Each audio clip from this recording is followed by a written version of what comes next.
की सुबह थी और दिल में एक अलग सी खुशी। बाइक निकाली, जल्दी से तैयार हुआ और निकल पड़ा शहर की तरफ। रास्ते में फहद भाई मिले, दुआ सलाम हुई। हंस कर बोले, भाई अभी तैयार नहीं हूँ, वी लाग में ना लेना। शहर का मंजर सुभान अल्लाह, बादलों से ढका आसमान, ठंडी हुआ और हर तरफ ईद की रौनक, गोश्त की दुकानें, बच्चों के खिलौनों के स्टॉल। मैं अपने भाई का इंतजार कर रहा था, जो नमाज के लिए जाए नमाज लेकर आ रहा था। और फिर हम दोनों शहर की तरफ रवाना हो गए। फिर हमने शहर के कुछ खूबसूरत चार्टस लिए। सामने मिठाई की दुकानें, खिलौनों के स्टॉल और बिरयानी व चाट के ठेले लगे हुए थे। इसके बाद हम अल्हम्दुलिल्लाह ईदगाह पहुंच गए। बाइक को लॉक किया, वहां ताहिर भाई भी मिल गए। उन्होंने पहले ही ईद मुबारक दे दी। हम सब मिलकर ईदगाह के अंदर गए, जहां काफी लोग पहले से बैठे हुए थे। हमने भी जगह ढूंढ कर बैठ गए। ताहिर भाई ने कहा हमें भी वीडियो में शामिल करना, तो हमने उन्हें भी वीडियो में ले लिया।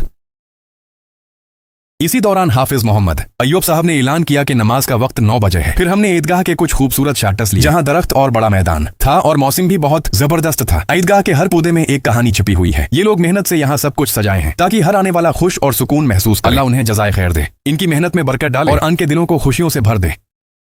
अल्हम्दुलिल्लाह हमने ईद की नमाज अदा करने के बाद बाइक पर वापस घर की तरफ रवाना हुए। रास्ते में मोहसिन भाई गले लगा हमें ईद मुबारक कह गए। हम बाइक पर निकले और रास्ते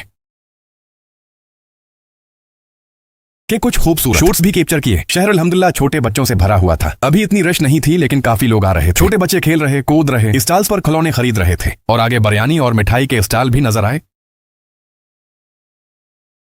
घर पहुंचे तो गर्म गोश्त की भाजी और गंदम की रोटी ने